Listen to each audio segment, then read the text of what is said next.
Sí, muy buenos días. Estamos dando chance el ingreso a la sala. Seguramente se siguen incorporando a la sala otros invitados, pero nosotros arrancamos siendo las 10:17, ya que en Hanoi, donde se encuentra nuestro invitado, son las 9 pasadas las 9 de la noche. Antes que nada, quisiera darle la palabra al profesor Argenis Lugo, director del Instituto de Desarrollo Experimental de la Construcción, para que pueda dar unas palabras de inicio. Adelante, profesor. Buenos días, muchísimas gracias, Maylin. ¿Me escuchan bien? Perfecto, Perfecto. profe, fuerte y claro. Perfecto, buenísimo. Bueno, primero que nada, darles la bienvenida de parte del IDET a esta conferencia. Le damos, por supuesto, una muy cordial bienvenida a Servando, quien lo conocemos ya desde hace mucho tiempo, egresado de nuestro posgrado del IDET y quien ha seguido no solo formándose, sino desarrollando una carrera como arquitecto e investigador bastante importante, razón por la cual lo tenemos hoy acá para que nos muestre un poco su experiencia dentro de la visión que desde el IDE tenemos de este estudio de arquitectura BEA. ¿Ok? De una u otra manera, con esta conferencia de Servando, cerramos el primer ciclo de conferencias de apertura. Tenemos otra actividad la semana que viene, que seguramente Meilín nos va a hablar de ella o en este momento o al final de esta conferencia. Sin embargo, también es la oportunidad para invitarlos a que durante el año que viene vamos a tener otros ciclos de conferencias y actividades en el marco justo de nuestro 50 aniversario desde el IDET. Siéntanse todos bienvenidos y les cedo la palabra nuevamente a Maylin. Gracias. Gracias, profesor. Sí, al final de la presentación del arquitecto Servando, daremos información de la última actividad que tenemos planteada como cierre ya de esta primera etapa del aniversario del IDEC. Bien, quería, antes de darle la palabra al arquitecto Servando, bueno, leer muy brevemente su currículum. Como bien saben, nos va a hablar el día de hoy del pensamiento del profesor Dietmar Eberle. Como bien sabemos, se trata de la práctica y formación en el estudio de arquitectura von Schlegel Eberle Architekten y queremos resaltar que Servando García, el compañero Servando García, es arquitecto de la Universidad de los Andes, es máster en estructuras de la Universidad Politécnica de Cataluña en el 2009, es especialista en desarrollo tecnológico de la construcción en el 2011. Ha investigado sobre el derecho a la ciudad y la producción social del hábitat, ha desarrollado proyectos diversos en arquitectura, espacio público y diseño urbano, perdón. Actualmente se desempeña como director de diseño del Estudio Internacional de Arquitectura Van Schlegel Eberle Architects en la ciudad de Hanoi, en Vietnam, y es cofundador de Dislocal, quienes, este colectivo, recientemente recibieron un premio de la Bienal Internacional en la categoría de educación, precisamente por el formato en el cual se ha emprendido la educación para el diseño de la arquitectura. Sin más y tomarme más tiempo, doy la palabra a el arquitecto y maestro Servando García Lugo. Bienvenido, adelante, estás en la palabra.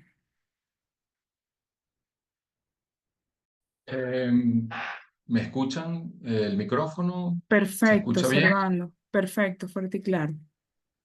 Ok, bueno, gracias por la introducción, Maylin. Gracias por la invitación al IDEC para dar esta conferencia, esta charla. Muchas gracias, Argenis, Lugo, que ahora está en la dirección del IDEC. Para mí es, bueno, es muy especial estar ahora en contacto con ustedes en esta conferencia y me hace recordar muchas cosas, porque vale, que han pasado años, ¿no? Ya son casi 20 años desde que estudiamos en el IDEC y bueno, imagínate todas las cosas que han pasado. Recuerdo, bueno, quiero agradecerle también antes de comenzar, quiero agradecerle a varias personas, quiero agradecerle a las autoridades de la universidad, quiero agradecerle también al decanato de la Facultad de Arquitectura, al profesor Javier Caricato, a Daniel Vargas de la Escuela de Agronomía que nos permite la conexión en este momento, saludar a los compañeros del IDEC, a Lorenzo, saludar al profesor Antonio Conti, que recuerdo con mucho cariño, a mi tutor de tesis, y bueno, en general a todos los participantes de esta charla, agradecido por el interés de ver este contenido que como dice en la presentación y como vemos en la presentación, se va a tratar sobre mi experiencia en los últimos 2 años y medio desde que llegué a Hanoi, 2 años y medio, que bueno, que han pasado rapidísimo y no en vano porque bueno, hemos desarrollado una experiencia bien rica en términos de cuantitativos y quiero compartir, bueno, algunas de esas experiencias con ustedes aquí, ¿no?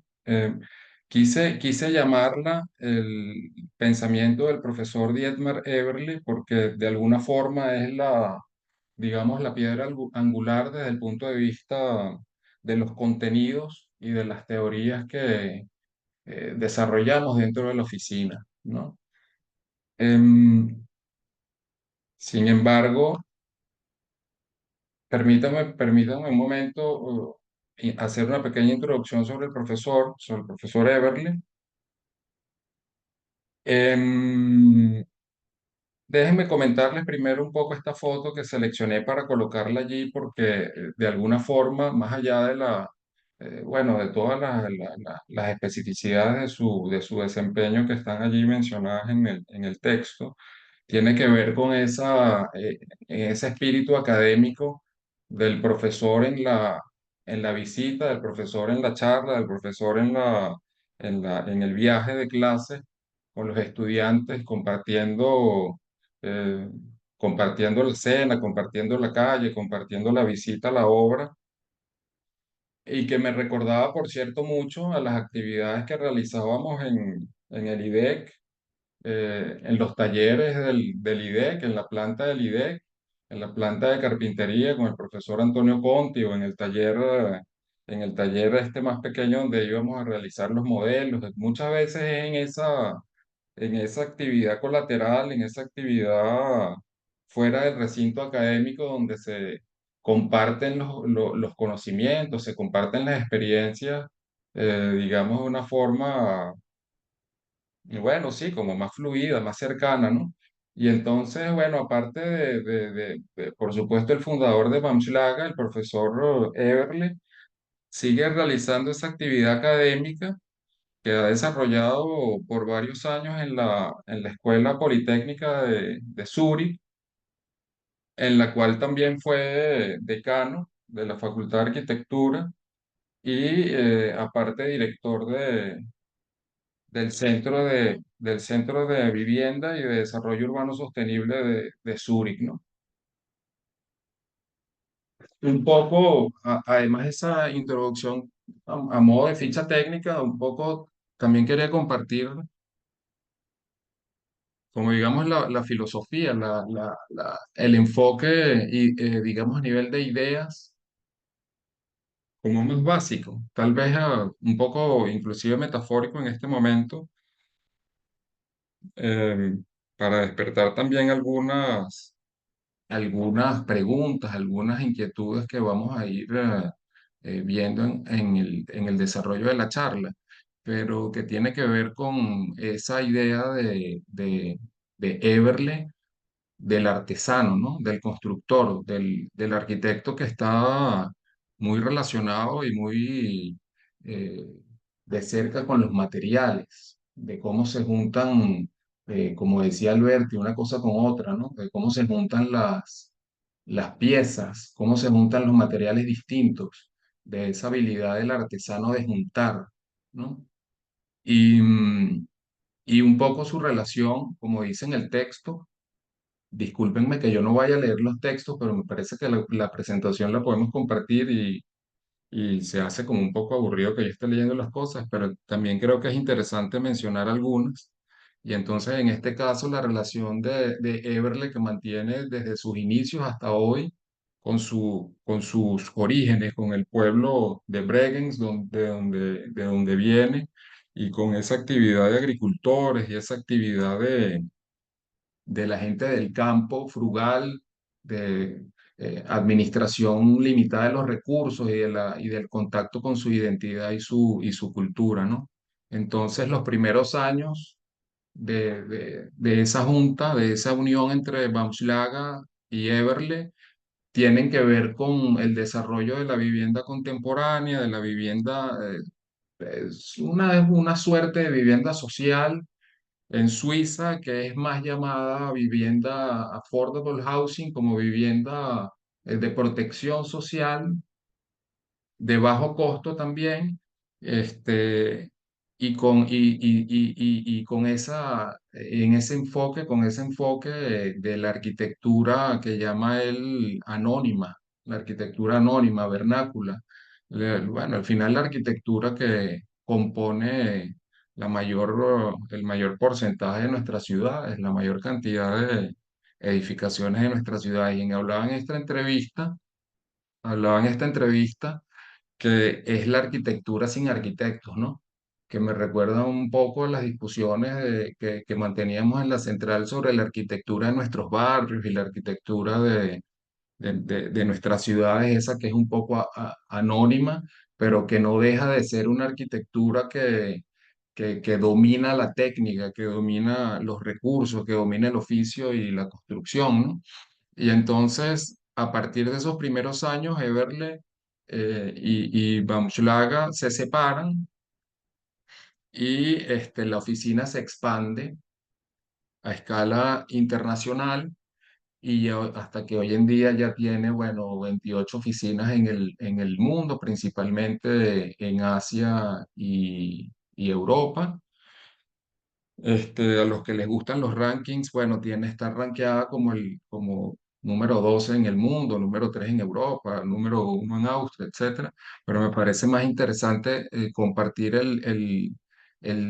los temas, los tópicos las tipologías o los enfoques de arquitectura que se manejan en la oficina, en las distintas oficinas de Baumschlager, Eberle, que son principalmente, bueno, ciudad, espacio público, vivienda contemporánea, todo esto que tiene que ver con la cotidianidad, que luego vamos a profundizar un poco sobre eso.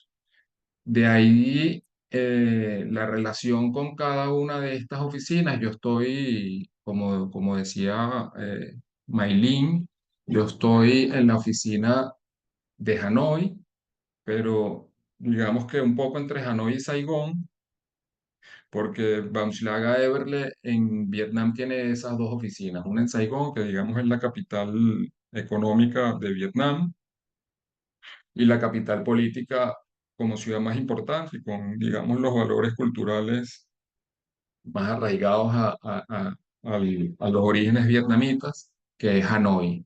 Entonces, entre esas dos oficinas, nosotros realizamos lo que aquí en Asia y en Europa llaman diseño conceptual, que es como el primer acercamiento al proyecto de arquitectura, bueno, de arquitectura o de las otras distintas escalas que manejamos, urbanismo, paisajismo, diseño interior, etcétera, pero que se limita al tema de la propuesta a nivel de dibujos, digamos, que no incluyen los dibujos constructivos, que no incluyen los detalles constructivos ni lo que se llama el proyecto de ejecución, lamentablemente, porque esa es una de las cosas que a mí más me gusta, pero bueno, en todo caso también es bastante interesante y muchas veces hacemos seguimiento con lo que llaman los equipos MEP o los equipos que desarrollan instalaciones, los equipos de ingeniería que desarrollan instalaciones. La relación entre estas dos, digamos, instancias se desarrolla a través de un sistema, que es el que yo llamé formación y práctica y que está dentro del título de la charla, que de alguna manera es como una especie de simulación de lo que es la academia, sin llegar al punto de, bueno, de tener profesores y estudiantes, pero sí hay como una, o sea, sin llegar a esa escala, pero sí hay una evaluación continua a través de workshops online, visitas a un lado y al otro, a veces ellos van para una ciudad, otros vienen para acá, etcétera. Y entonces se evalúan los proyectos a través de workshops, sobre todo aquellos proyectos que tienen posibilidades de ser, grandes posibilidades de ser construidos, y también se realizan lecturas. El profesor Everle realiza lecturas en donde se comparte alguna de estas, digamos, ideas que yo les voy a mostrar. También hay un proyecto de realizar una especie de sí, como una academia de Bamslaga Everle, que es una academia para principalmente trabajadores, pero también arquitectos interesados que quieran participar. Entonces, digamos, de esa dinámica, de ese sistema de formación y práctica, se derivan ideas, se derivan conceptos que vamos trabajando y principalmente enfocados, como les decía antes, a esa arquitectura de todos los días, que también responde a un poco a la selección de los trabajos que les voy a presentar, que bueno, en la oficina desde que yo llegué hemos hecho, yo creo que como unos 50, más de 50 proyectos. eh, Especialmente de edificación, pero yo traje aquí, como digamos, creo que los que pueden ser más interesantes desde las ideas que trabajamos en el IDE. Esta cuestión de la arquitectura de los días laborales también responde a una eh, conceptualización de Everle que inicia con esa idea de los días de la semana, de los lunes a viernes o lunes a sábado, depende del país en donde uno esté, se trabaja, y los domingos que no se trabaja, que se va de paseo, que se va a la iglesia, que se va al, al museo, que se va al campo deportivo a ver el partido, etcétera, ¿no? Y entonces en esa distinción se genera como esta categoría de la arquitectura de los días laborales, en donde también está, digamos, incluida esa arquitectura anónima, cotidiana, esa arquitectura más, sí, pudiéramos decir como invisible, que bueno, que de alguna forma representa uno de los intereses prioritarios de la oficina. Nosotros en Vietnam hacemos otras cosas también, pero yo me enfoqué en esta selección para compartir con ustedes. Y bueno, y en la cita, esa idea de Lefebvre en su famoso libro El espacio social, que es citada por Everle en otro libro que ya les voy a mencionar, que habla sobre el espacio cotidiano, ¿no? Donde se duerme, donde se come, bueno, la gente comparte la cotidianidad y que adquiere ese valor cualitativo, ese valor fluido, dinámico, y que al final representa prácticamente el 90% del parque construido en el mundo, ¿no? Entonces, nos tenemos que fijar también los antecedentes, la justificación de la propuesta, es que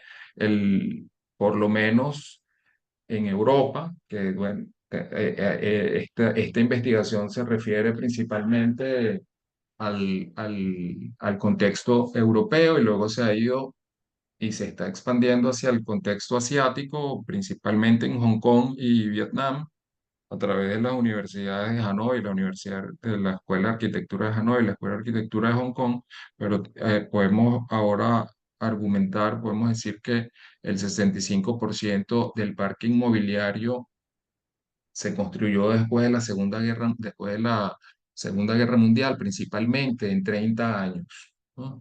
Eso tiene un impacto tremendo bueno, la historia de la ciudad, dentro de la historia de la infraestructura. Y en Vietnam pasa algo bastante parecido. Tú puedes pasar hoy en día por alguna zona de la ciudad y de repente pasas dentro de 2 meses y el contexto cambió. Cambiaron los edificios, que tumbaron un edificio, pusieron otro. Yo pudiera tener un montón de anécdotas personales que contarles, pero que tienen que ver con un edificio que en algún momento significó algo para uno y de repente a las 3 semanas desapareció. Y eso tiene que ver con que la construcción es predominantemente una construcción con ciertas características, con cierto grado de informalidad y de blandura, ¿no? Es una arquitectura que se desarrolló, bueno, también Vietnam ha sufrido distintas guerras y distintas fases de destrucción de esa infraestructura y se ha ido reproduciendo esa arquitectura, también como en Europa, según algunas ideas que nosotros sintetizamos como la respuesta que se da a los preceptos de la arquitectura moderna del siglo pasado, principalmente mediados de siglo, que bueno, como todos sabemos, todos conocemos el tema del Siam. Se empieza a expandir y a profundizar sobre la idea de la función sobre la forma o de la función del edificio, que el programa funcional que determina la forma. Esto tiene ciertas implicaciones porque también en esos estudios que tenemos, sabemos que, por ejemplo, en Europa, disculpen que la cosa va a ser como bastante europea, pero de alguna forma de allí responde la investigación que hemos estado haciendo. El 70% de las familias para 1970 vivía según la estructura de familia uninuclear, que como sabemos es, bueno, la madre, el padre, el hijo, los hijos, digamos, la familia moderna, digamos. Y entonces, esa estructura hoy en día, tan solo 50 años después, es casi la mitad de la estructura social, de la formación social. Pero sin embargo, la infraestructura permanece. Esa es una de las razones que nosotros entendemos de por qué se realizan tantas demoliciones y se trata de renovar tanto el parque inmobiliario. Hay una cosa, hay una cosa también, hay una cosa también que aquí tiene que ver con lo que les mencionaba que la arquitectura permanece.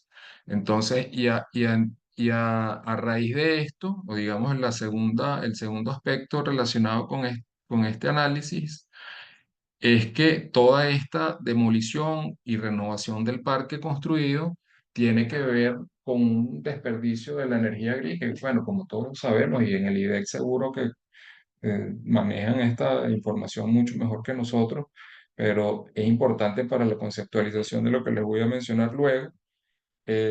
Representa aproximadamente un tercio de toda la energía que se consume en una edificación. Eh, lo cual nos lleva a pensar de que renovar, construir, demoler, renovar, construir, demoler implica una inversión cada vez mayor en términos de energía gris. Por otro lado, la reflexión del profesor es interesante dentro de su contexto hacia, acerca del modelo de desarrollo, modelo de progreso, digamos, ¿no?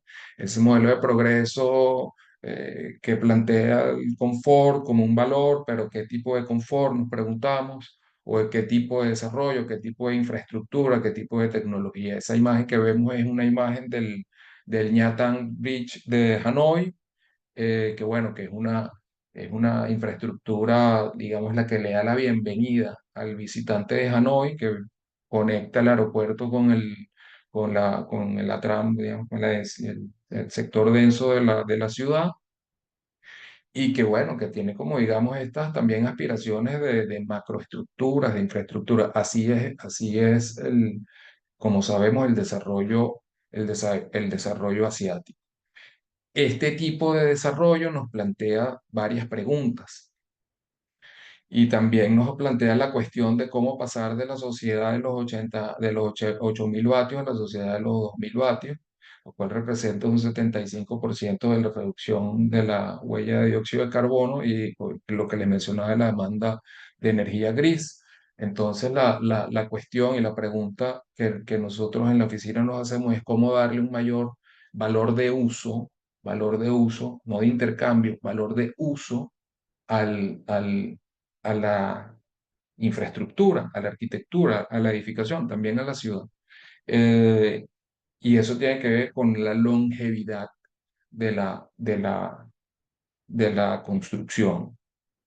A raíz de todas estas reflexiones, se desarrolla una serie de investigaciones. No sé, la imagen es una referencia, le puse un montón de letras y de repente atormentan un poco, pero como para dar expresión de el monitoreo que se realizan a las edificaciones que realiza la oficina en el lapso de 5 años, 10 años y 15 años, analizando aspectos que tienen que ver con la durabilidad de la construcción, de la edificación, que tienen que ver con el tema de la aceptación social que tiene la edificación. A veces el usuario le gusta, no le gusta, que le parece que alguna cosa no quedó bien, y entonces hay una reflexión bien, digamos, graciosa del profesor en una charla que dio en Polonia, que dice que la arquitectura, que los proyectos no siempre se usan como uno piensa, que casi nunca se usan como uno piensa.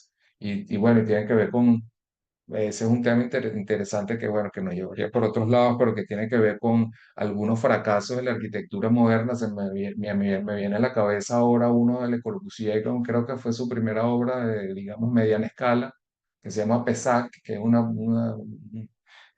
un conjunto de viviendas que hizo para trabajadores antes de Sauá, antes de la Villa Sauá, que bueno, los trabajadores los transformaron por completo. Le Corbusier tenía esa idea desde el principio de como esos espacios diáfanos y todo muy abierto, grandes ventanas, terrazas abiertas sin techo, y resulta que a los trabajadores les pareció una maravilla y lo transformaron. Se les pareció una maravilla porque era transformable, fácil de agregar cosas, fácil de poner unos techos de teja, fácil de poner ventanas de otro tipo. Le Corbusier siempre pensó que había sido un fracaso. Sin embargo, desde el punto de vista antropológico, sociológico, es bastante interesante, y además como experiencia le da después, se empieza a relacionar con otras cosas después del CIAM y con el Team X, etcétera, que vamos a ver luego, que tienen que ver con la arquitectura participativa, etcétera. Bueno, en todo caso, la forma de trabajo, el método de trabajo que tenemos en la oficina se puede revisar en un libro que está publicado en línea, que se llama 9x9, un método de diseño desde la ciudad hasta la casa, y que es un libro, bueno, publicado en la Escuela Politécnica de Arquitectura de Zúrich por el profesor Eberle y otra serie de coautores, en donde se reflexiona sobre el tema del diseño en la Escuela de Arquitectura y que nosotros lo seguimos aplicando en las oficinas. Nosotros lo seguimos aplicando en las oficinas. Y bueno, y hay una analogía interesante allí, que es con la analogía del artista o del músico, del pianista, y entonces en qué se asemejan estas dos, la disciplina, la arquitectura, que bueno, muchos dicen que también es un arte, el arte más social o lo que sea, pero que como actividad creativa, eh, en este libro se reflexiona que consiste básicamente en la práctica, práctica, práctica, práctica, que nosotros traducimos en evaluación, evaluación y evaluación de los proyectos y al final también el dominio de algunos conceptos básicos que son bastante sencillos. Cuando yo los empecé a ver me parecieron así como que, oye, esto es bien interesante porque es como una vuelta a los conceptos más básicos de la práctica, que a veces dentro de uno tanto trabajo, y entonces se olvidan, ¿no? Y digamos que la primera línea de reflexión sobre los proyectos que nosotros manejamos es el tema de verlos desde tres escalas, desde tres escalas de proximidad, que son 100, 50 y 10 metros, desde donde pensamos o tratamos de analizar distintos aspectos, en este caso de la arquitectura, de la edificación, que por un lado, bueno, desde muy lejos percibimos la forma y su relación con el conjunto, sea urbano o no sea urbano. Luego nos acercamos un poco más para empezar a ver las definiciones geométricas, los herramientas, los parasoles, las losas, etcétera, y hasta que al final la última escala nos habla de tal vez la que más percibimos o o la que más vemos como usuarios, que es la de la superficie, la del detalle, la del material, ¿no? A esto después le sumamos otra, digamos, línea de trabajo, otra así como estrategia, pudiéramos decir que es estudiar o, eh, eh, sí, digamos que eh, analizar la edificación como un conjunto de subsistemas. Eso me recuerda un poco al IDEC, ¿no? Los subsistemas. Entonces, el subsistema eh, se entiende como una composición que permanece en el tiempo. Hay una relación entre el subsistema y el tiempo y su durabilidad en el tiempo.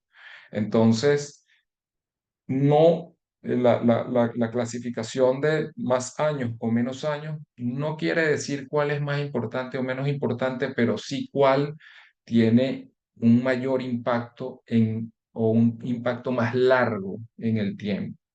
Entonces, y les digo esto porque, por ejemplo, ya ustedes lo están viendo en el texto, la superficie que nosotros pensamos que es lo que más puede cambiar en una edificación, como les decía antes, al final es lo que más entra en contacto directo con el usuario, ¿no? La superficie, digamos, de la edificación, las particiones, el piso, las paredes, el acabado, el revestimiento o lo que llaman aquí el FFI, que es el equipamiento y el mobiliario, ¿no?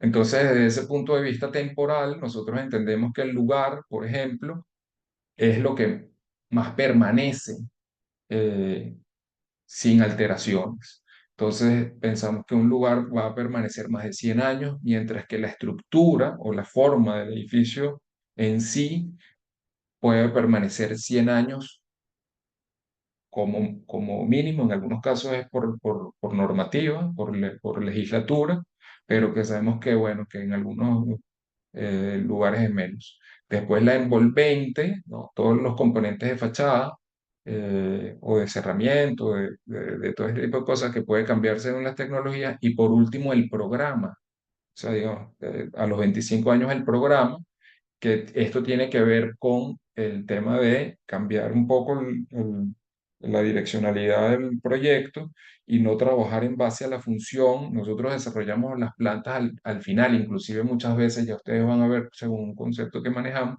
a veces ni siquiera hacemos las plantas detalladas de la edificación, sino que dejamos que eso se desarrolle a través del inversionista, del cliente, la familia o quien sea el usuario. Y eso tiene estas dos líneas de trabajo, dos líneas metodológicas, buscan desarrollar dos valores. Digamos, el primero, como les decía hace unas diapositivas, es la larga vida, o tratamos de darle una larga vida a la edificación, pensando que el factor principal para lograr esto, bueno, por supuesto un poco la materialidad de la edificación, pero sobre todo la aceptación social que pueda tener este edificio, aceptación social y cultural que pueda tener este edificio. Y digo, y trato como de hacer la diferencia porque, bueno, algunas materialidades necesitarán más mantenimiento, otras necesitarán menos mantenimiento, pero al final el tema de que sea aceptado socialmente, útil y funcional socialmente es lo que más determina su durabilidad, según nuestro punto de vista al menos. Luego está el tema digamos, el otro valor, que es también un poco como una especie de provocación, un juego allí medio provocativo, pero que es el tema de la belleza, ¿no? Que es el tema de la belleza y las convenciones. Entonces, hay toda una reflexión sobre el tema de la belleza y tratar de relacionar la belleza con valores locales, con identidades locales, eh, con cómo se percibe la belleza en un sitio y cómo la sociedad acepta o conviene colectivamente de que algo es bello, ¿no? Y pensamos que la belleza se convierte desde ese punto de vista en un impulsor de la economía en tanto genera durabilidad de la edificación. Y me gustó cómo poner esa imagen tan característica de Hanoi, que representa un espacio de trabajo, que representa un espacio agrícola, y que no existe una persona en Hanoi, perdón, en Vietnam, que no existe una persona en Vietnam que no te diga que es una belleza. Y yo creo que en el mundo, porque la verdad es que es una cosa maravillosa. En ese tema la localidad y la globalidad se tocan, ¿no? Se mezclan. Eh, Como les comentaba, esos dos valores los traducimos en una cosa bastante pragmática de trazar como tres líneas estratégicas eh, que también se tocan en el libro y que manejamos desde tres líneas estratégicas en todas las escalas del diseño. Entonces, el primero es el espacio público, ¿verdad? Luego el espacio público, pero hay como una definición bien clara del espacio público como aquel que es utilizable por cualquier persona, cualquier usuario, 24 horas al día. Entonces, 7 días a la semana. Entonces, eso hace una distinción bien clara entre un espacio público que es una plaza con estas características, que también las hay distintas, o un centro comercial, o los espacios que llaman públicos dentro del turismo, de la hotelería, etcétera, ¿no? Entonces hay como una definición bien clara allí y dentro de ese espacio público se privilegian algunos elementos que ya mencionaré luego. Luego está el tema del open building y por último, que tal vez sea como el más eh, preocupante actualmente, el tema de la eficiencia en el manejo de los recursos. Y como les hablaba del espacio público, está como ese tema del espacio público en un contexto y en otro, ¿no? Y varias investigaciones que hemos realizado en la oficina nos permiten pensar que la calidad o la atmósfera o la identidad del espacio público se determina principalmente por algunos valores intangibles, pero también por algunas cuestiones muy físicas, muy materiales, y entre ellas la densidad, la cantidad de espacio público que puede haber en una ciudad o las funciones, el programa que exista en las plantas bajas de la edificación. Entonces, pensamos que entre un 30% y un 40% de espacio público en un desarrollo urbano es conveniente. Luego, el tema de la densidad, concluyentemente pensamos que las mayores densidades benefician una serie de aspectos como la calidad del espacio, el uso, el dinamismo y una serie de cosas. Y las bajas, inclusive el mantenimiento del espacio público en, en oposición a las bajas densidades estas bueno, desarrollos urbanos con muy pocas casas y muy poco, y como muchos metros cuadrados por propiedad. Y ese espacio público pensamos que se vive a través, bueno, de ese concepto que también es como bastante común, pero interesante, no deja de ser interesante, que es el transeúnte. Desde Baudelaire hasta Benjamin en el siglo pasado hablan de cómo el espacio público se percibe ya de otra manera y no es tanto como la edificación, el edificio, las características que tiene el edificio, sino esa persona que comparte la vida en la calle, en el bulevar, en la plaza. Y esta imagen es bien, bueno, es bien interesante. Le voy a mencionar una cosa.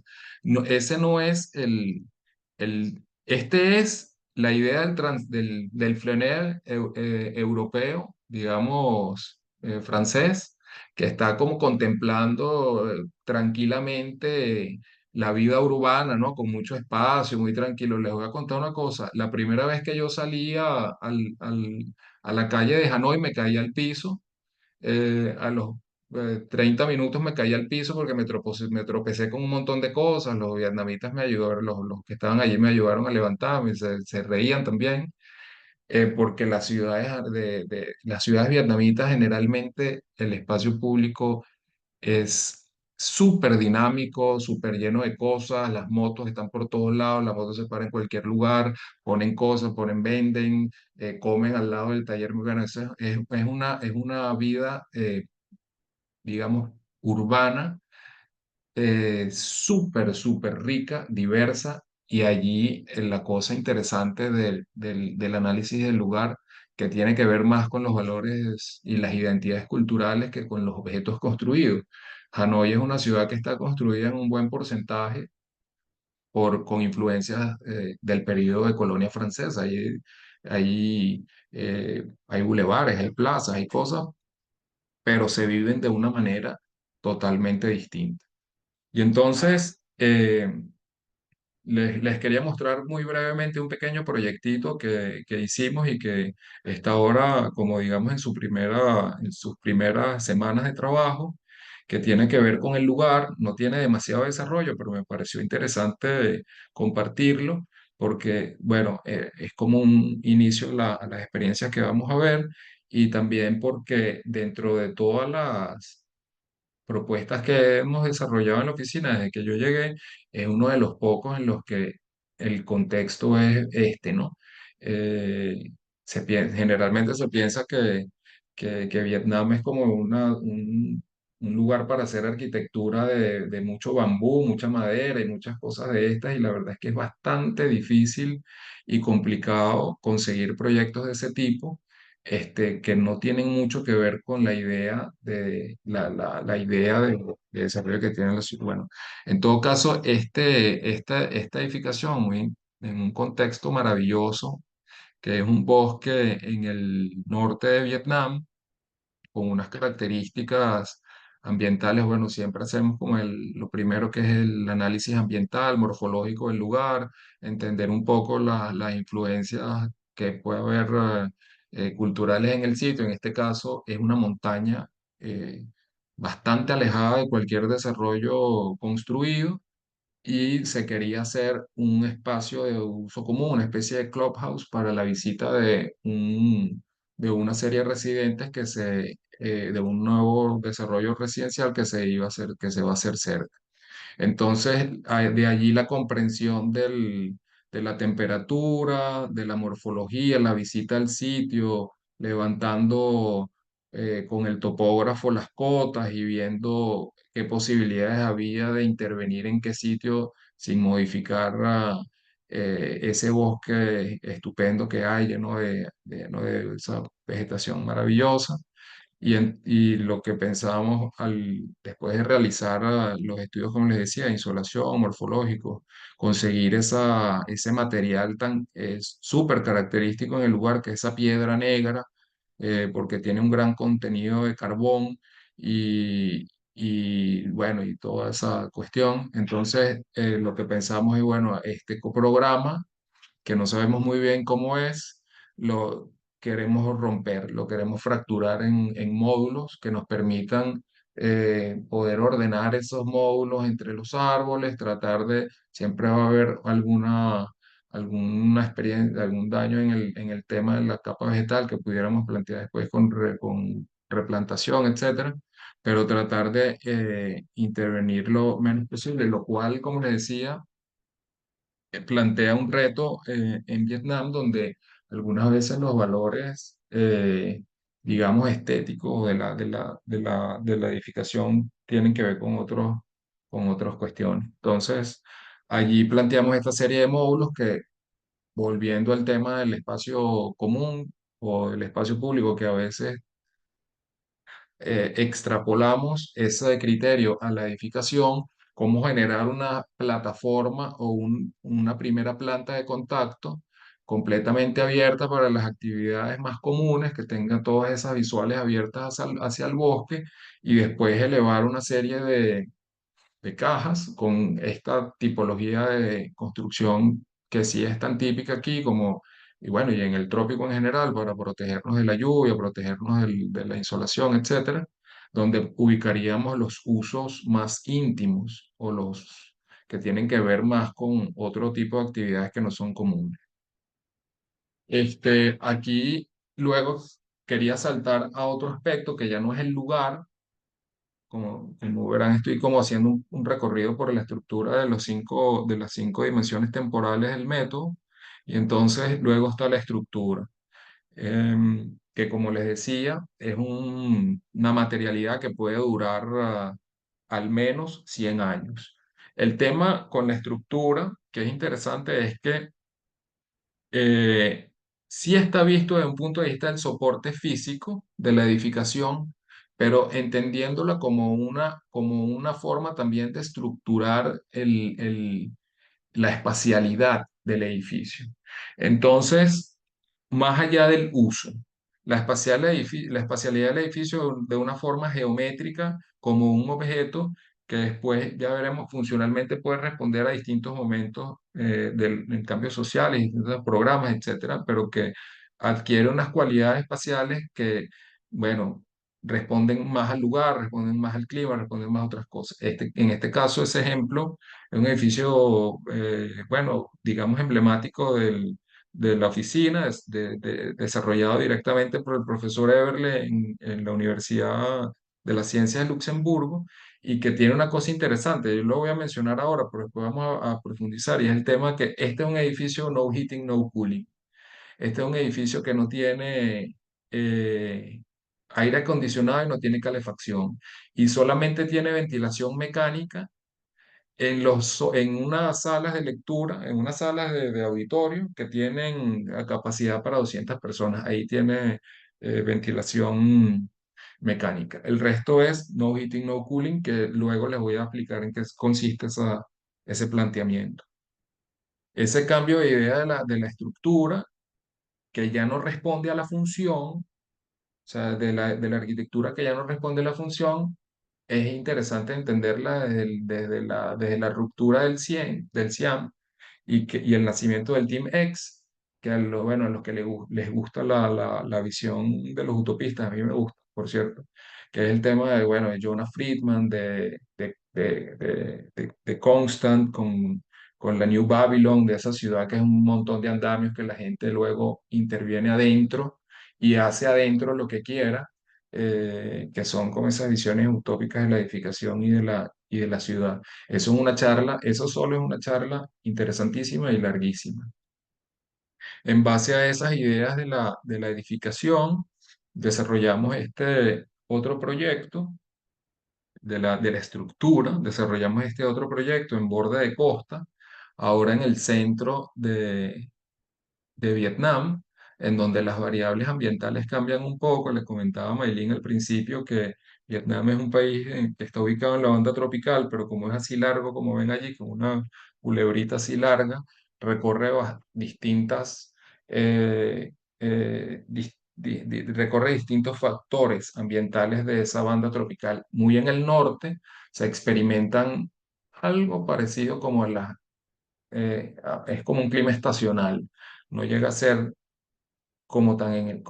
más en el norte, pero sí hay un clima más frío, un clima más caliente, mientras que en el centro y ya más en el sur el clima es casi completamente como el clima que tenemos en Caracas. Bastante estable en términos de temperatura, la precipitación sigue siendo un factor importante. En este caso, la invitación que tuvimos fue a realizar una propuesta residencial, una torre residencial eh, de, que queda, como les decía, en el borde en la costa, en el borde de ciudad con el mar, en un sector, en una ciudad que está en desarrollo a un ritmo, bueno, vertiginoso, que es Da Nang, que es, digamos, la segunda ciudad que está creciendo más rápido en Vietnam después de Saigón. Y en este caso empezamos la propuesta con una idea de que la estructura en edificios de altura, este no es un edificio demasiado alto, pero ya empieza a considerarse bueno, con algunas exigencias a nivel estructural y de vientos y de las fachadas y tal, que nos invitaron a pensar en la propuesta de núcleo sólido y envolvente, o lo que llaman en inglés core and shell, que es aprovechar ese núcleo de circulación, donde se ubican los ascensores, escaleras, sistemas de servicio, y nosotros aprovechamos también de meter toda el sistema, los sistemas e instalaciones por allí y crear una estructura perimetral eh, que termine de amarrar el volumen del edificio y bueno, y de una forma, digamos, funcional de acuerdo a las geometrías del volumen. En este caso, lo que vemos es la planta baja, la planta de contacto, porque bueno, también siempre hay como digamos, un reto, ¿no? De qué porcentaje de espacio público logramos que los desarrolladores o que llaman developers puedan construir en una edificación. En las plantas de arriba se sigue repitiendo ese esquema de núcleo duro con perímetro estructural y como en este caso ven, el edificio es simplemente estructura, es simplemente pantallas y losas estructurales y después los cerramientos, bueno, se realiza un estudio de insolación y de fachada a ver qué porcentaje de cerramiento se puede hacer transparente o menos transparente, etcétera. Al final logramos concretar todo, sí, concretar con los desarrolladores, logramos concretar todo un podium público y un primer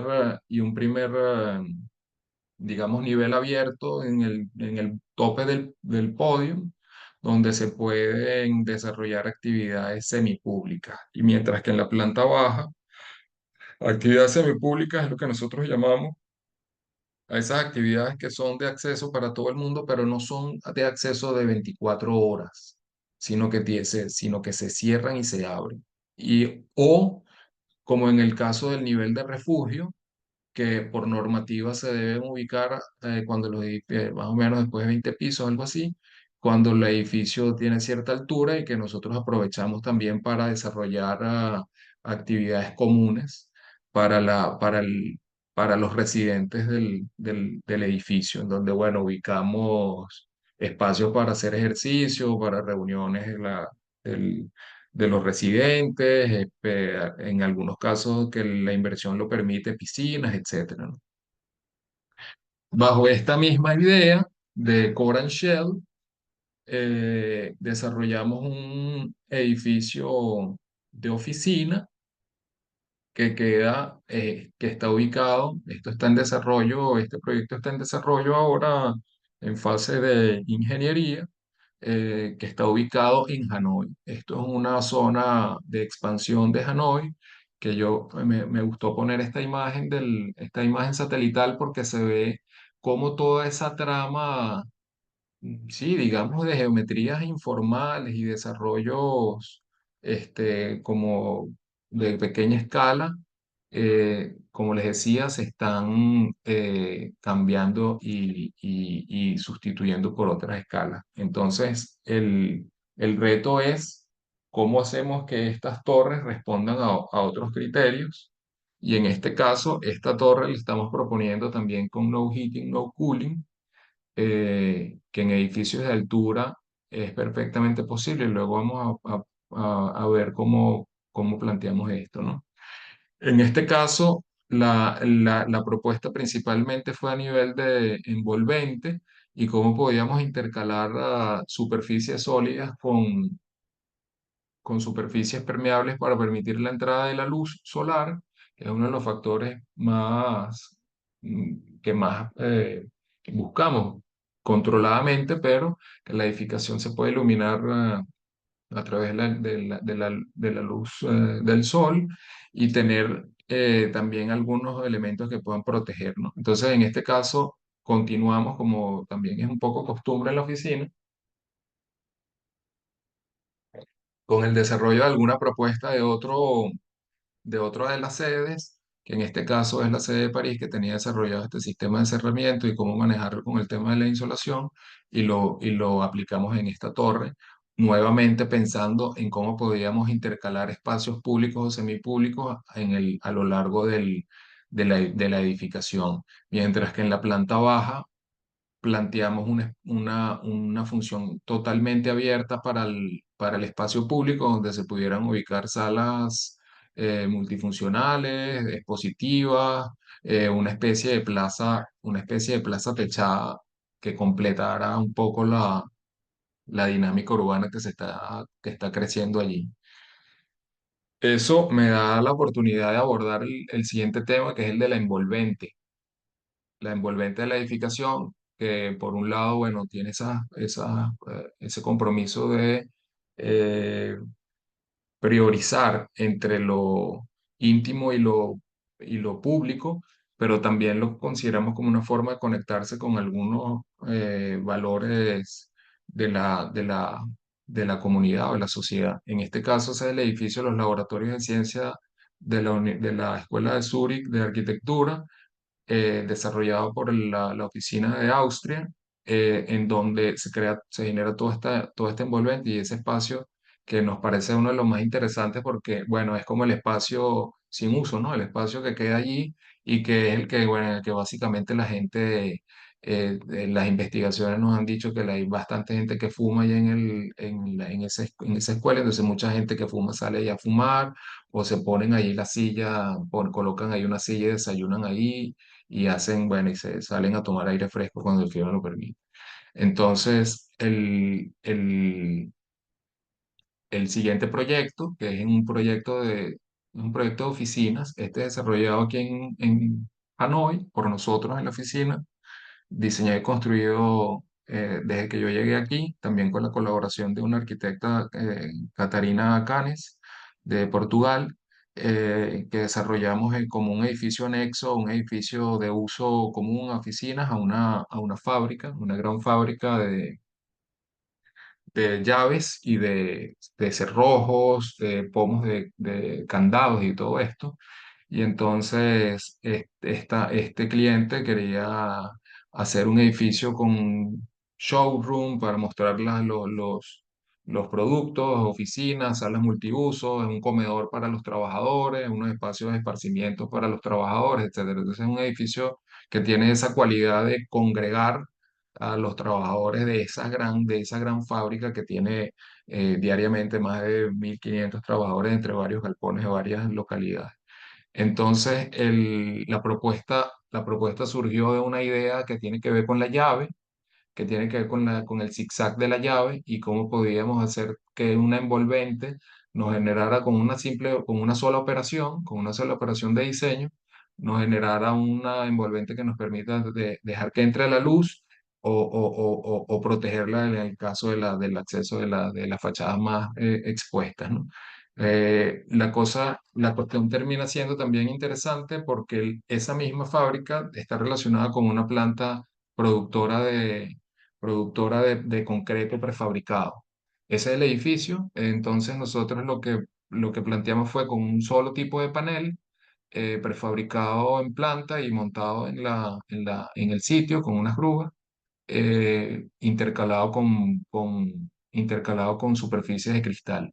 Entonces, claro, hubo un estudio de cómo el sol le pegaba al edificio, hacia dónde había que proteger más, hacia dónde proteger menos y qué usos se debían ubicar en un lugar o en otro, tratando de darle mayor, bueno, privilegiar como algunos lugares que deban recibir más luz, otros menos. Entonces, bueno, ese es el edificio de noche y toda esa relación del edificio con el exterior. Bueno, este es un edificio, la verdad es que estamos muy contentos porque el resultado fue, ese edificio se hizo en menos de un año y medio de diseño y construcción. Y, no, y en Vietnam se construye con una calidad, bueno, este edificio se hizo con buena calidad y no es tampoco tan fácil. Entonces, bueno, un poco la escala, las distintas escalas que se logran con el mismo elemento, pero a veces en las terrazas, a veces en el acceso, valorizando algunos detalles de cómo se suspende o cómo se hace algún gesto dentro de una operación muy sencilla para enfatizar una entrada o un lugar de esparcimiento. Desde el punto de vista de la envolvente, otra vez, este edificio le da identidad a la propuesta porque tiene que ver con lo que el cliente produce, pero también con una cultura del concreto, de las construcciones de concreto, que en Vietnam está relacionado con sus vínculos con la Unión Soviética en el siglo pasado y toda una serie de brutalismo y de arquitectura de concreto que es muy, muy común en Vietnam y muy interesante. Hay unas piezas aquí muy bien hechas y muy interesantes en ese estilo de arquitectura. Luego, dentro de esa misma dinámica, este es un proyecto que también estamos muy contentos porque se va a empezar a construir pronto. Se desarrolla otro clubhouse para actividades deportivas y en este caso exploramos ya, digamos, esa cosa del panel y esa cosa de la piel, pero pensando en el espacio intermedio, esa idea de la arquitectura tropical que genera ese espacio entre una piel exterior y una piel más, digamos, interna, y qué actividades se pueden realizar ahí, cómo se puede vivir allá en ese espacio intermedio, sin climatización artificial y nada de esto, ¿no? Eh,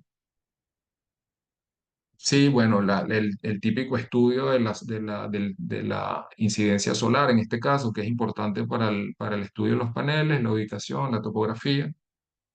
Un poco también seguimos la idea no del core and shell, porque en este caso no es un edificio en altura, pero sí de concentrar lo más duro en términos materiales de la edificación en el centro y generar un perímetro, bueno, y después la superficie, todo ese tema de diseño de interiores que también se hace en la oficina, que tiene que ver más con los gustos y con lo que el cliente, en este caso, Pira, como bueno, su preferencia. Y en este caso, el estudio muy riguroso del tema de los paneles, que se hace entre todas las oficinas del holding, entre todas las oficinas de Baumschlager, analizando los temas de durabilidad, los temas de la transferencia de calor que le va a dar a la edificación, un material u otro. Y bueno, estamos ahora pensando si es en concreto armado de nuevo o si es con algún tipo de piedra, etcétera. En este caso, bueno, ese desplazamiento de las losas que generan este espacio intermedio que vemos en la sección, en donde se puede, bajo sombra, porque bueno, sabemos como el sol es intenso en el trópico, bajo sombra, realizar actividades que, bueno, que en este caso puede ser una piscina, comer o, bueno, cualquier otra cuestión. El programa, una vez más, como bastante flexible, espacios que tratan de ser muy abiertos para permitir cambios en el tiempo y un poco, bueno, la vista global de la edificación por todos los lados, una sola operación de diseño también tratando de resolver todo la envolvente, haciendo después algunos cambios en la inclinación que, bueno, se resuelven con la integración de otros profesionales. en el proyecto. Y eso es interesante porque entonces podemos pasar a la idea del Open Building, que es un concepto desarrollado por Habraken en Estados Unidos, que tiene que ver con el Open Building desde distintos puntos de vista.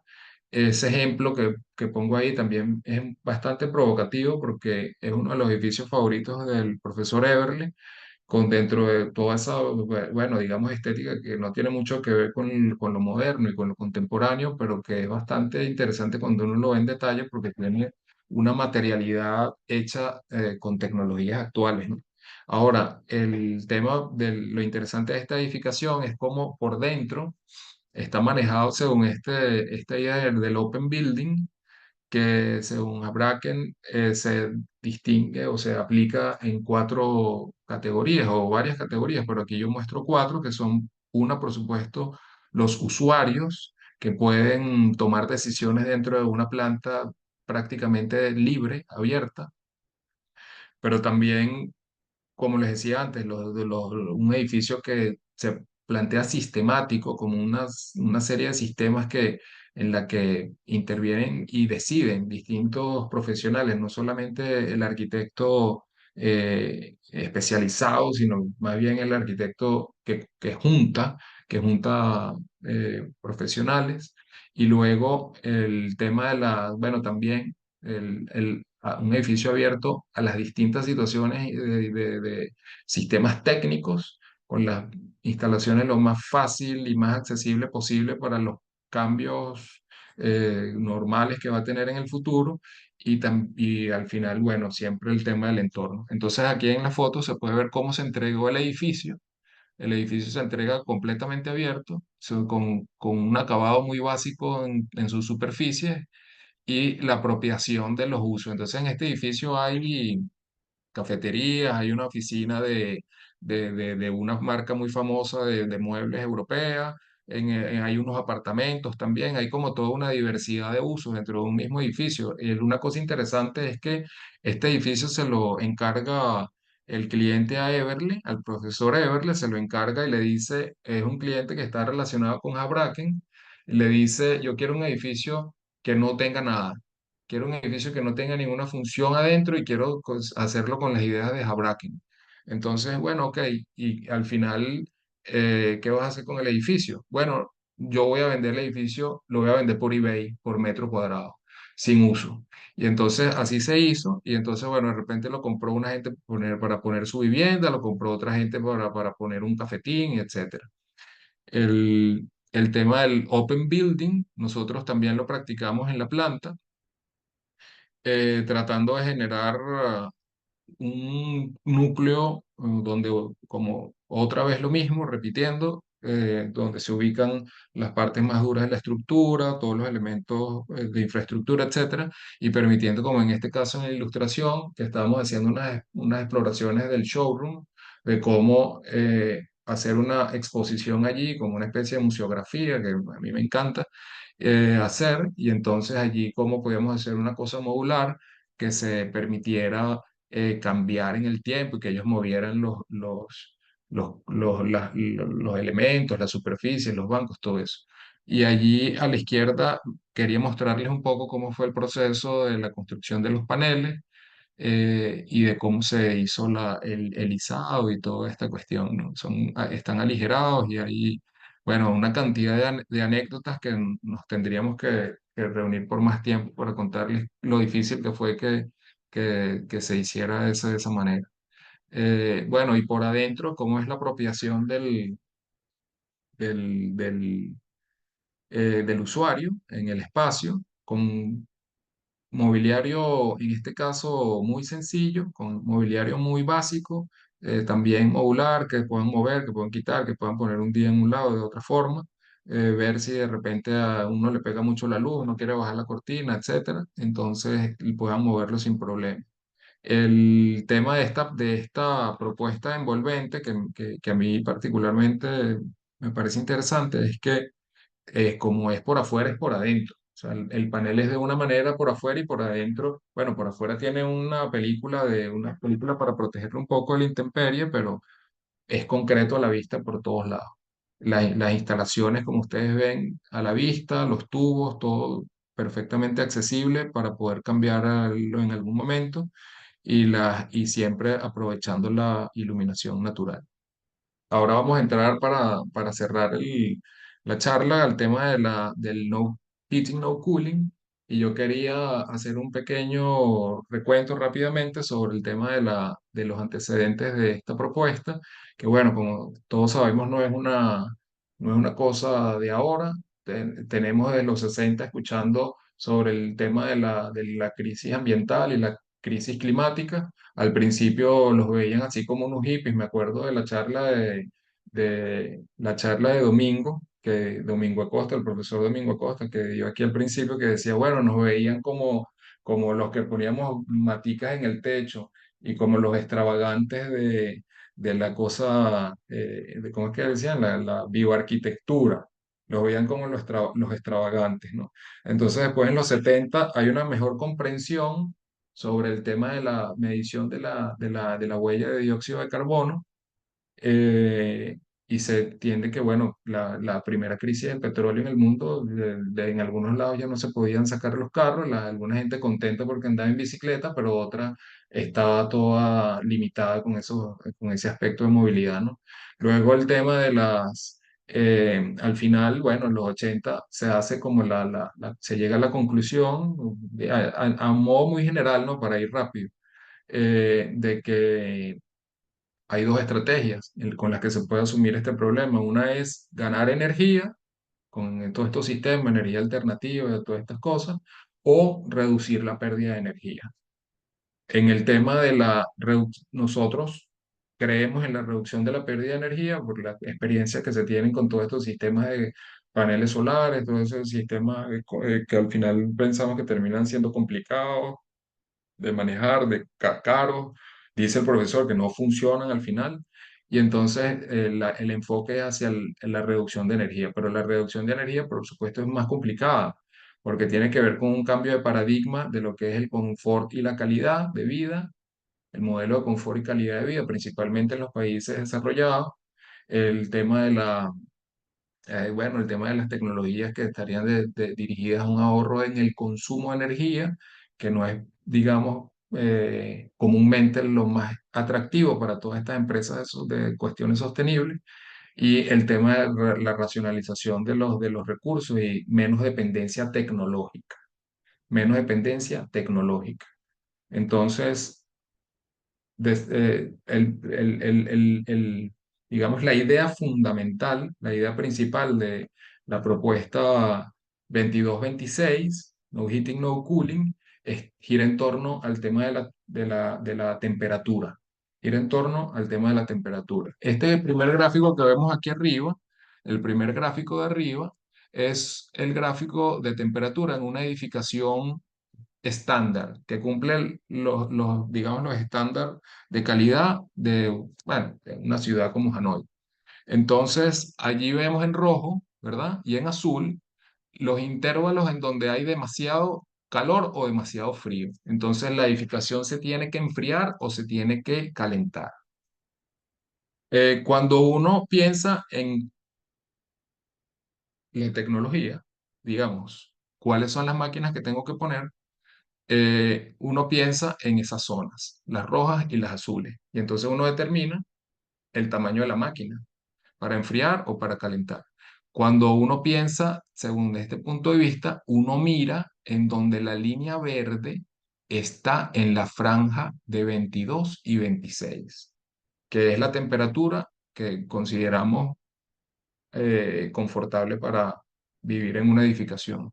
Porque allí no hay que hacer nada, porque allí la edificación no necesita nada. Entonces, el primer paso para lograr esto es una edificación estándar, el primer paso para lograr esto es lo que llamamos optimizar la edificación a través de lo que llamamos, por cierto, en el IDEC, operaciones de diseño, como mejorar por diseño, mejorar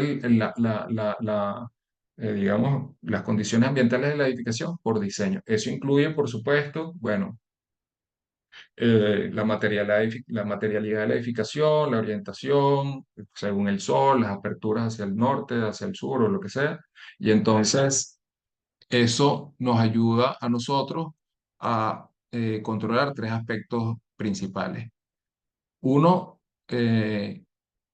perdón, sí, tres elementos de un aspecto principal, que es si nosotros optimizamos la edificación, como ustedes ven, se reducen los impactos las necesidades de calentamiento y enfriamiento, y entonces lo que empieza a representar el mayor reto es las influencias que el usuario ejerce dentro de la edificación, el impacto que el usuario ejerce dentro de la edificación en términos de consumo de oxígeno, de transferencia de dióxido de carbono, humedad y la temperatura de uno mismo.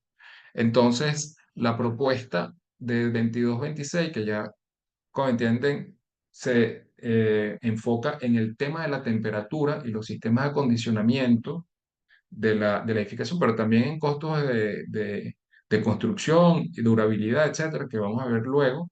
El, la, y bueno, y en climas principalmente como los europeos, que tienen unas variables ambientales mucho más comprometidas que, por ejemplo, Vietnam.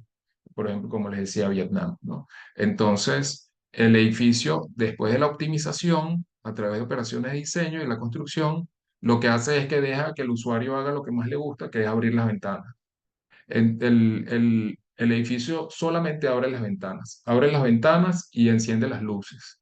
No tiene sistemas tiene unos sistemas de apoyo en casos extremos que los requiera, de ventilación, de deshumidificación, etcétera, pero que no tienen nada que ver con lo que un pequeño porcentaje de lo que la edificación necesitaría.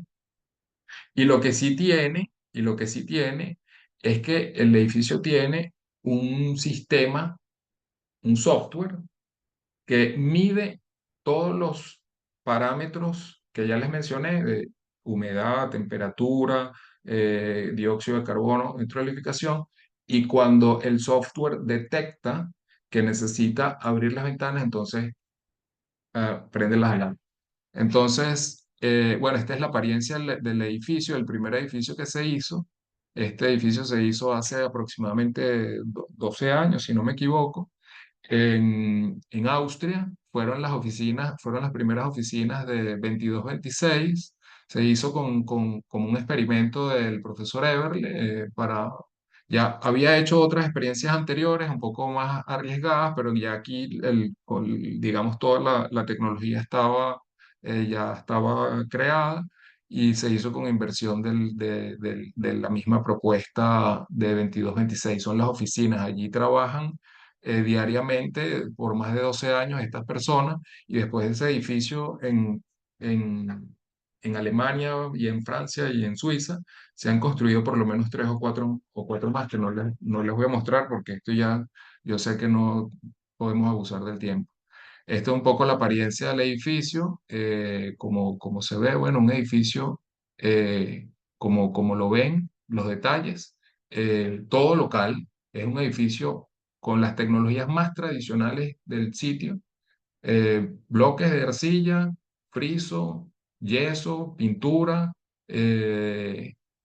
todos los elementos de carpintería son de madera, digo, las marqueterías de ventanas y todo es de madera, la madera más económica que se consigue en el lugar, los espacios internos también con las mismas características. Esas son las oficinas del 22-26, las primeras que se hicieron, y entonces lo que les comentaba, este edificio tiene lo que llamábamos, lo que les comentaba, las biografías de los edificios.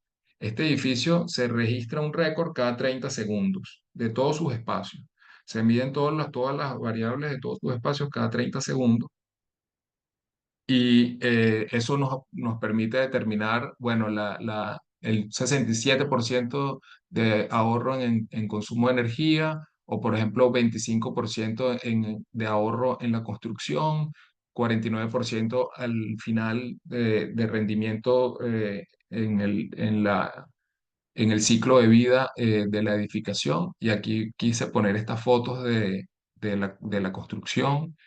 para que vean el elemento principal de lo que llamamos optimización del, de la construcción, del diseño, ¿no? Bueno, por supuesto, todo lo que les decía antes, el open building, todos estos aspectos que favorecen que el edificio sea más duradero, pero al final esta simple forma de construir hace que el edificio responda más pausadamente ante los factores ambientales externos y entonces nos permite concentrarnos en lo que sucede adentro.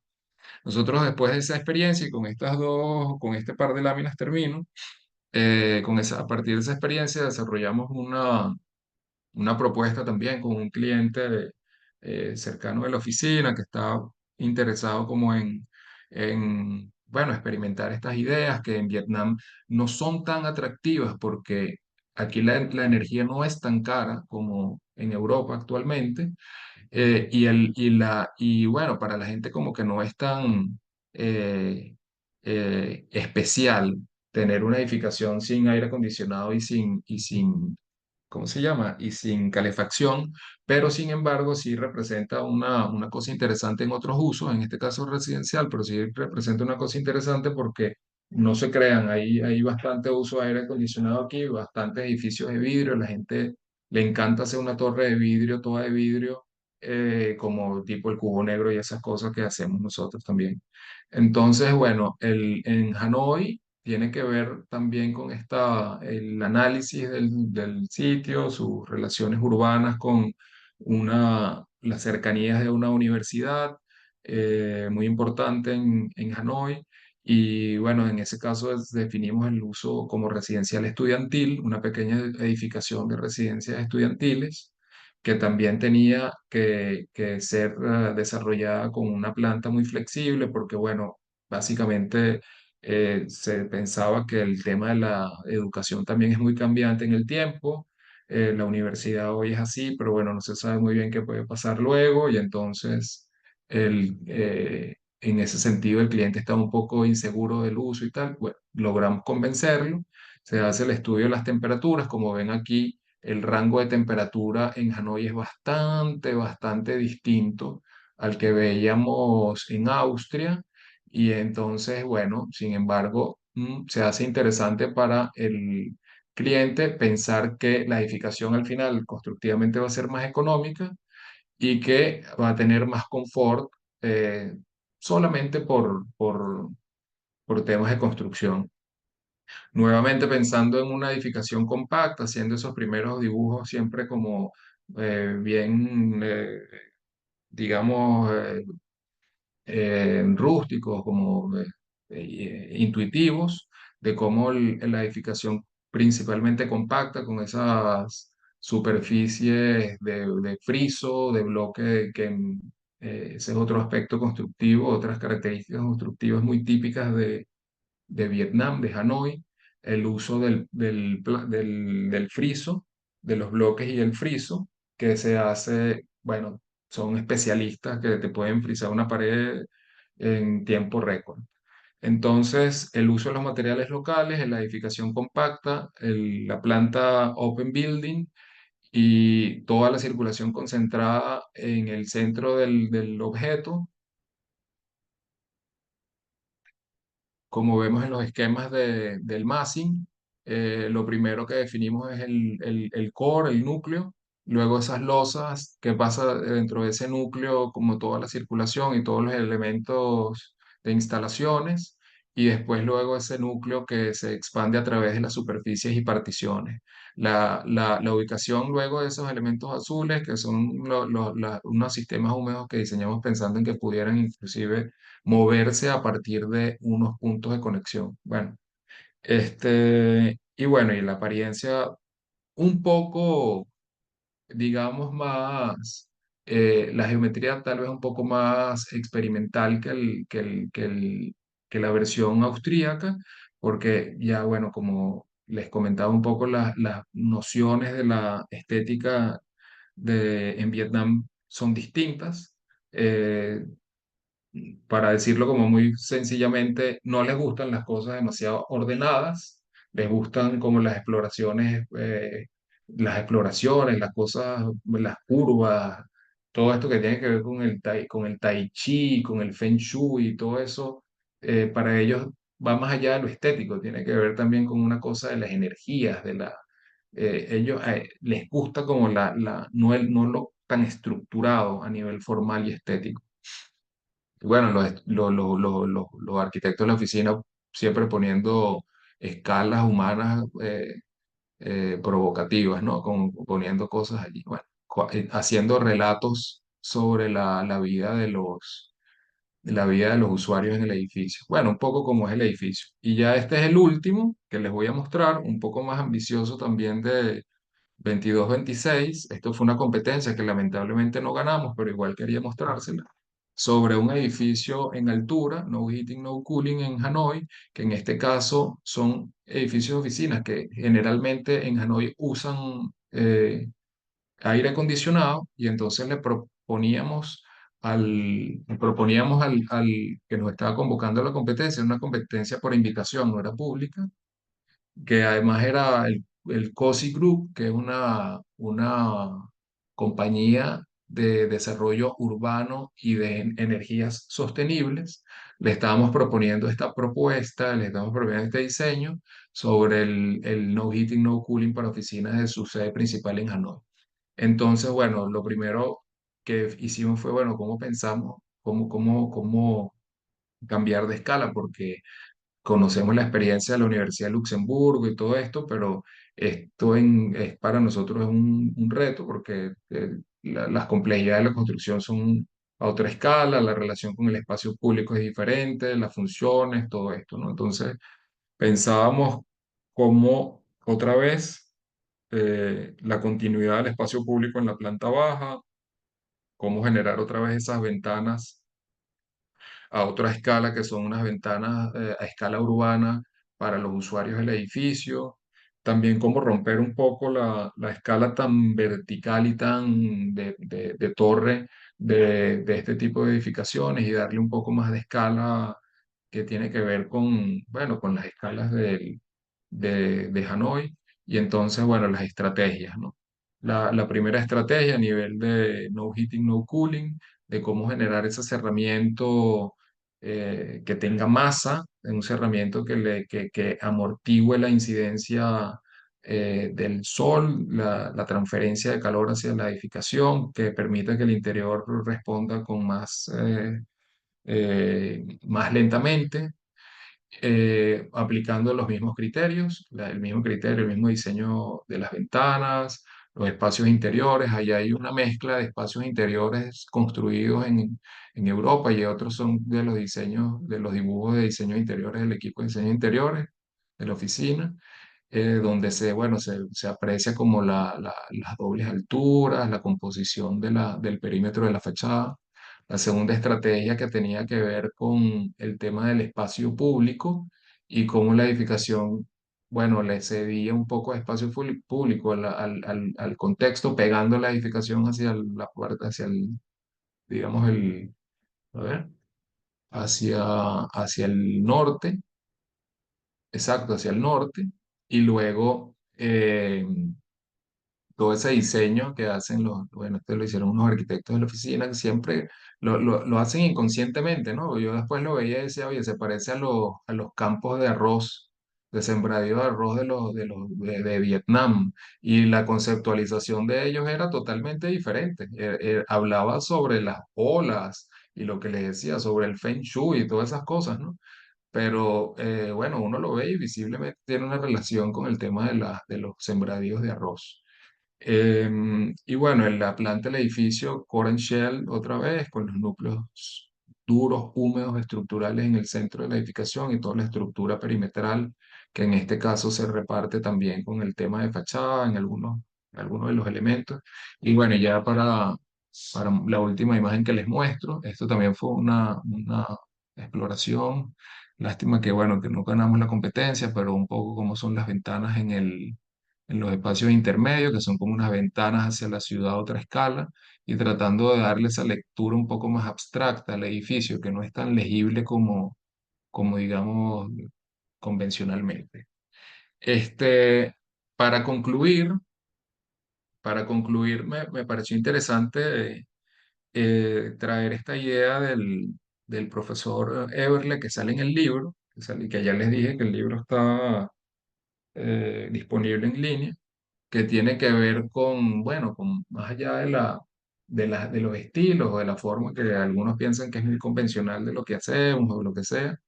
Y nos parece que lo importante y lo interesante es dentro de las escalas que uno pueda, porque todas las realidades tienen contextos distintos. No es lo mismo hacer participación aquí en Vietnam, aunque no lo crean. No es lo mismo hacer participación aquí que hacer participación en Caracas con Dislocal, que es una maravilla donde, bueno, y con Caracas o con Funda Caracas o como hacíamos con Funda Caracas, que era una cosa genial donde la gente participe. No es lo mismo. Pero en todo caso, bueno, dentro de cada contexto, lo que buscamos son esas tres cosas, ¿no? Hacer que la arquitectura tenga ese impacto social hacia la comunidad, hacia la gente, hacia el usuario, hacia las culturas locales y que tenga, se maneje con ese sentido de frugalidad y cuidadoso por el tema del manejo de los recursos. Y bueno, eso ya no los aburro más con estas cosas. Y bueno, gracias por la experiencia y por el interés. Millón de gracias, Servando, súper, súper interesante, valioso todo. Yo de aquí tomé nota, pero enloquecida de la cantidad de cosas que decías. Yo, antes de abrir el compás para algunas preguntas, yo quería saber, Servando, ese costo que ustedes cuando construyen, cuánto representa el costo en los sistemas de medición de todas estas variables que ustedes analizan después en la oficina.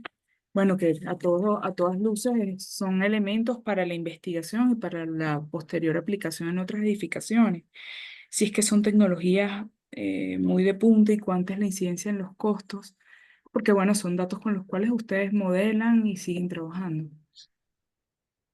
Sí, bueno, fíjate, el tema es que las edificaciones que se hacen con 2226 implican primero una reducción de costos a nivel constructivo importante porque, bueno, se tratan de hacer con los materiales más locales posibles, con construcción tradicional.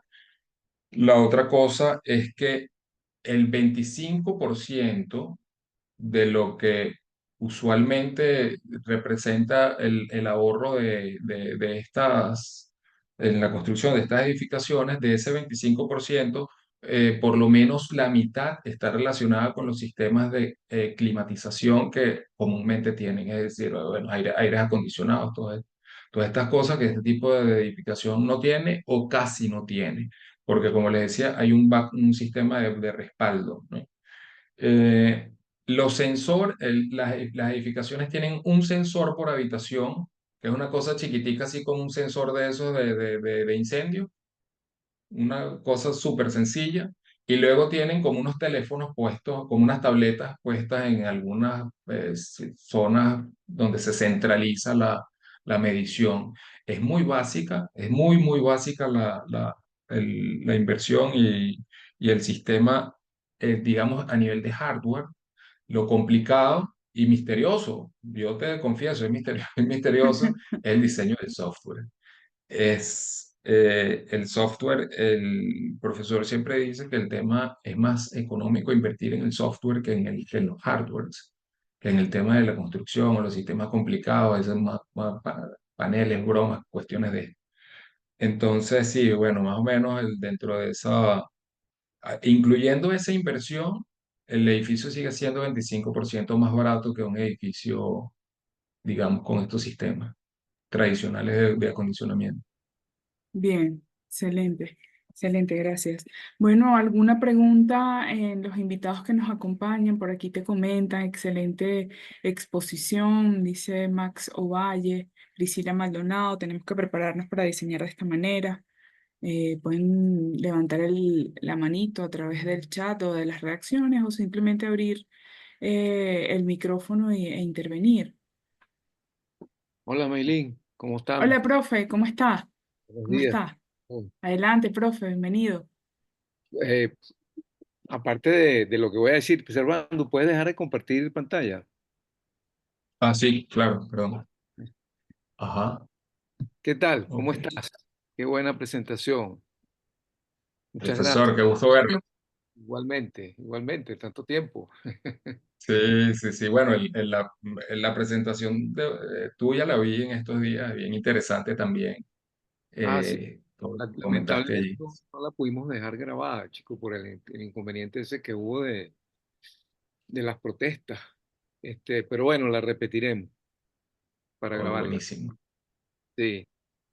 Mira, bueno, sumamente interesante, muy impresionado de la capacidad de reflexión que revela este estudio y tú mismo, por supuesto, al transmitirlo con tanta coherencia y tanta emoción. Porque si hay algo que nos puede enseñar este tipo de práctica profesional es que del estudio del profesor Eberle, Dietmar Eberle, ¿no? Es que se está haciendo, como dije, y perdónenme que sea redundante, con muchísima reflexión. Es decir, lo que se hace tiene un discurso, tiene una argumentación, tiene un conocimiento construido detrás de ello. No son impulsos ni caprichos formales de los que estamos acostumbrados en la arquitectura del jet set contemporáneo, sino que, bueno, me voy a buscar el libro 9 por 9 porque me interesa mucho, sino que se ve que hay un método de trabajo, algo de lo que se ha renegado o despotricado durante mucho tiempo, que por qué la arquitectura no debe tener método, que debe ser espontánea, etcétera, etcétera, ¿no? Y que también hay en ese método una serie de estrategias, ¿no? Que son la del espacio público, la del open building, la eficiencia que viene de Habraken, del MIT, y la eficiencia de recursos, que es lo que tiene que ver con nuestro actual situación de la crisis ecosocial. Eh, por eso es que estoy tan contento y ojalá que estas cosas se pudieran, debe haber visto esta presentación, y que estas cosas se pudieran entender mucho más allá en los talleres de diseño, no solo en la Facultad de Arquitectura de la Universidad Central, sino en general. Parece mentira, en el mundo hay una tendencia a que el taller de diseño no necesariamente hace reflexión sobre la actividad del diseño, ¿no? Este, Me parece que lo más difícil de todo esto es hacer investigación mientras se ejerce una práctica de diseño, porque la investigación es típica de la academia. Entonces, ahora sí voy a la pregunta. Me gustaría saber un poco más, conocer un poco más cómo se realiza la actividad de diseño dentro de una oficina de arquitectura, algo que, repito, por falta de tiempo, por muchas veces por no conocer, por desconocimiento, por falta de formación, no se hace normalmente en la práctica de arquitectura. Y de nuevo, observando, muchas gracias por la presentación, estuvo excelente. Ajá. Ok, no, gracias a ti, Domingo. Excelente. Me gusta la pregunta porque es es interesante, ¿no? El tema ciertamente cómo combinar la práctica en un estudio de arquitectura, que todos sabemos que a veces los tiempos, bueno, te llevan por delante. Aquí también sucede, sobre todo en las oficinas asiáticas, en donde los tiempos de contratación de un proyecto son a veces una locura. Proyectos urbanos, proyectos de todo tipo, el tiempo es, no sé, tal vez la mitad de lo que se invierte en Europa. Aquí también ocurre eso. Eh, pero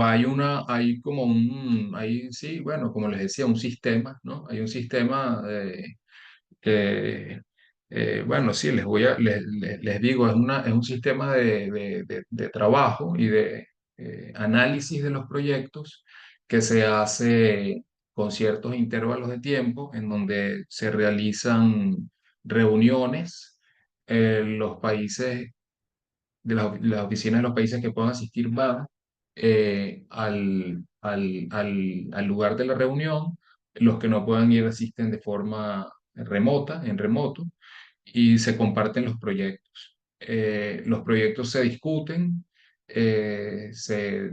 como en un taller de diseño de una universidad, se muestran cosas, se echan rayas, se dibujan se bocetea sobre los dibujos, se critican, a veces duramente, a veces favorablemente, y, y de esa evaluación, bueno, de lo que llamamos un workshop, un design workshop, uno se lleva las notas, ¿no? Después hay otra instancia de evaluación que es un poco más formal, que ya responde como a ciertas, digamos, fue, formatos de entrega, calidad de los dibujos, calidad de las reflexiones, calidad de los conceptos, que se entregan documentos, y esos documentos sí reciben evaluaciones y críticas, digamos, más argumentadas, como más desarrolladas, con las que uno puede trabajar con más precisión. Y luego está ese otro nivel que les decía, de lecturas que se realizan, principalmente lecturas del profesor Everly, en donde repasa, por ejemplo, yo estaba tratando de que fuera una hora, pero son tantas cosas y me puse a sacar diapositivas porque, por ejemplo, por ejemplo, sobre el lugar, el profesor puede lanzarse dos lecturas de una hora cada una. Entonces, te muestra las investigaciones, las conclusiones, las reflexiones a veces sobre arquitectura y sobre estilos que no tienen que ver con lo que se hace en la oficina, pero que bueno, que son interesantes también de evaluar. Pero entonces están como esos tres niveles. Y ahora se está comenzando uno bien interesante que les decía, que es una especie de academia. O sea, el tema de las lecturas se va a expandir a otros directores de diseño de la, de la oficina, y también hay un edificio, se está haciendo un edificio para esto, también 22-26, en donde en donde se van a dar las clases de forma presencial también.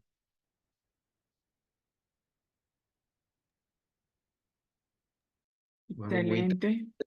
esos 4 niveles. Disculpa que me meta otra vez, Maylin, pero bueno, Sí, sí, No se no, no, no, preocupe, buenísimo. profe. esos 4 niveles, cuando tú dices lectura, son charlas, pues, que es Sí, claro, son en charlas. inglés es Son lecture. charlas con preguntas, Sí, charlas, preguntas, conversaciones. sí, porque eso lleva a pensar, a recordarnos lo que hablábamos a veces en las clases de metodología de diseño y de desarrollo de proyectos que yo me ocupaba de dar en el posgrado del IDEC, que eran las charlas sobre metodología, explicando que el diseño es un proceso argumentativo. Es decir, y eso es lo que ustedes hacen con esas charlas y con esas workshops y con esto, compartir ideas a través de unas maneras más formal, como dices, de crítica ya por escrito, argumentada, y muy probablemente ustedes involucran a los clientes en este tipo de disertaciones, pues de conversaciones, ¿es así? Bueno, los clientes bueno, sí, generalmente se contentan mucho cuando el proyecto en el workshop tiene ciertos comentarios o tiene otros comentarios. A veces el workshop recomienda algunas cosas que no son tanto de la opinión del cliente, entonces ahí hay como una interfase también en la que la relación esta de Open Building, como les decía, se transfiere también a los distintos actores, no nada más a la infraestructura, sino a los distintos actores sobre la edificación, o por ejemplo como que llaman aquí los MEP, que son los ingenieros, ¿no? De instalaciones, estructura y tal. Pero sí, bueno, en general son esos cuatro niveles sí, es interesante, sí.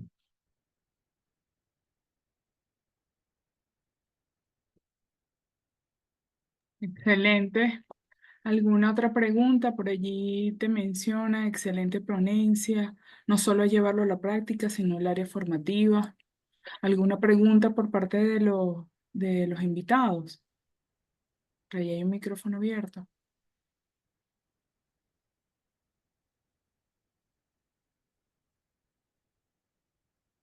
Dejo ahí en stop a ver si hay alguien formulando.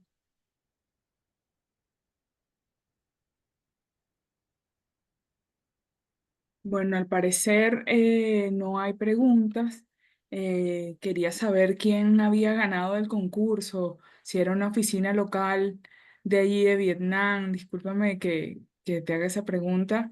Y luego yo me pongo a pensar que quizás sí es una empresa de producción de energía alternativa y ustedes plantean esta estrategia tan fuerte 22-26 que no requiere de una tecnología, digamos, activa. Si a lo mejor era como no se estaba promoviendo quizás el uso de una tecnología, digamos, que ellos pueden estar desarrollando o comercializando, quizás eso un elemento de puntaje, no lo sé. Estoy aquí elucubrando, observando. Sí, bueno, es un poco también es también una pregunta que nos hacemos nosotros, ¿no? ¿Por qué no habrán aceptado el tema de la... Yo personalmente pienso, como una conclusión a la que llegué personalmente, que no estaban interesados tanto en el ahorro de energía, en la reducción de energía, de consumo de energía, sino más como en la producción, ¿no? O sea, cuando tú te metes en la página de COSI, bueno, Mm, son de estos que producen campos eólicos y importan claro. sistemas de captación solar y todas estas cuestiones. Sobre quién ganó, sinceramente no lo sé. O sea, sinceramente no lo sé. O sea, pasó el tiempo, nos metimos en otras cosas, me dijeron por ahí, no, me parece que no ganó nadie, no sé qué. Bueno, y seguimos adelante. Y bueno, y no, sinceramente no lo sé. Pero bueno, eso quedó allí como una experiencia interesante y seguimos tratando de que se haga el primer 22-26 aquí en Hanoi, que como te decía, no es tan difícil en cuanto a las variables físicas, pero sí hay como elementos yo digo que la realidad se parece un poco a la que tenemos en Venezuela, ¿no? Como que hay unos Sí. obstáculos que no son tanto como cuánto cuesta o cuántas máquinas hay que poner, sino que son como que dice el profesor, desde una perspectiva un poco más compleja, porque el tema de del concepto y que tenemos sobre calidad de vida o confort y tal, ¿no? Entonces, hay un sacrificio allí sacrificio, no sé, bueno, quién sabe. Mire, te pregunta el profe Domingo dónde se consigue el libro. Tú decías Dile que allí, yo se lo mando. Ah, ok, Dile que yo se creo lo haber mando. escuchado que en la página del estudio de Dietmar Everley dice el profe. Bueno, pero ahí te está escuchando el profe seguramente. Yo se lo mando. Oye, súper agradecida, Servando. Contarte que, bueno, al cierre de estas conferencias, al cierre del aniversario del IDE, ahí te está pasando, te copio el correo electrónico del profe Domingo para que puedas enviárselo. Genial. Este. Te comento que al final, ya el 28 y 29 de la semana que viene, cerramos con un workshop de uniones encastradas en madera.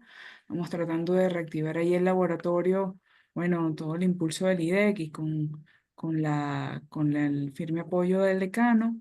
Y bueno, aquí hay otra persona que está enviando por allí, Luis Márquez de Ecoproject, que está enviando el correo también para que envíes el Genial, libro. genial. Claro. Pero vamos a subir al canal del IDEC todas las conferencias, por lo que muy seguramente va a haber gente que va a hacer preguntas, muy seguramente se va a transmitir por el canal que está, por el espacio que tenemos en la facultad para ver conferencias. Y bueno, súper orgullosa del trabajo que estás realizando. Y bueno, presta que sigamos trabajando como en redes, conocer más de lo que haces, nutrirnos no solamente como investigadores, sino además como profesionales que desarrollamos tareas de diseño también en el campo laboral. Y bueno, súper agradecida, Servando, de tu tiempo. Además, sé que estás terminando allá y son casi las 11 de la noche, de verdad. Agradecida por tu tiempo, tu disposición y además por lo amplio y lo interesante de la estrategia de diseño. Sin más, no sé si alguien más quiere comentar algo, tú quieres decir algo, Servando, abierto para ti. Sí, bueno, no, yo quería despedirme, agradecerles por el espacio, también felicitarlos, Maylin, porque las actividades del IDEC en estas jornadas han estado súper interesantes. La participación de todos los profesores, colegas y bueno, y de Yamamoto, el Pritzker, bueno, La verdad es que el IDEC está súper activo y bueno, y yo feliz de participar con ustedes siempre y nada, agradecerles.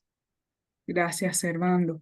Bueno, por allí te envío los 3 correos electrónicos que nos están haciendo llegar para la remisión del libro del profesor Everles. Por allí seguramente vamos a estar indagando más en la estrategia y bueno, nuevamente agradecerte. Por ahí hay Chévere. un micrófono abierto, creo que no, nadie más. Bueno, feliz noche para ti, Servando. Un abrazo apretado. Luego, Ahí Servando, está el hasta profe luego. Ok, Domingo. Chao. dale, gracias a todos. Chao, que estés muy bien, Servando. Buenas tardes. Chao, por ahí está Luis, que Gracias. está diciendo Luis. Chao. Bueno, Chao, chévere. gracias. Hasta luego. Chao, un abrazo, Servando. Chao.